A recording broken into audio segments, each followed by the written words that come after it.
Just steps from the parking lot of the Darlington Trail in Cumberland County, and we sighted an iconic mature oak tree lacking sign of life.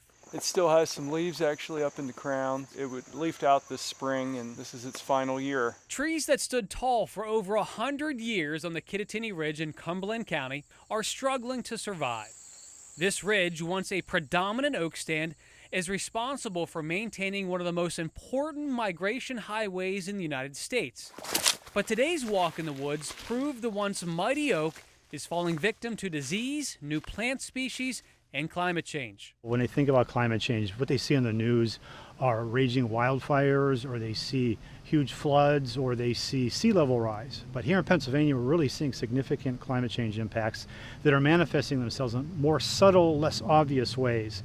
And so this forest that we're in right now is a good example. Climate change may not be causing all of the stress. There's a chestnut oak right there. You can see the big crown that just died within the year. But it acts as a threat multiplier, amplifying the stress in forms of invasive species, disease, and pests. This is an invasive species from Asia, and this invasive species comes in, has no basically controls, and it's overweight.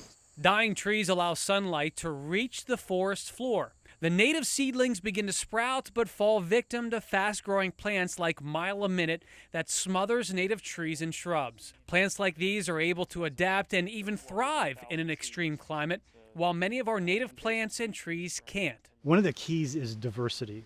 The more species you have that are adapted to the wider range of conditions, the better chances are that your forest will be resilient and support wildlife. DCNR is responsible for over 2 million acres of public land with goals to reduce and adapt to climate change. Part of the plan focuses on trees that are able to withstand temperature and precipitation extremes. For private landowners, DCNR's plan is a great resource for those who want to continue the legacy of family-owned forests. Now, if you're not a forest landowner, there are still ways you can help.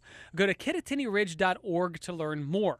Join others such as the Nature Conservancy and Trogs Independent Brewing, who are creatively showing their support of the Ridge through Trail Day, a hoppy pale ale which a portion of the proceeds benefit the Kittatinny Ridge.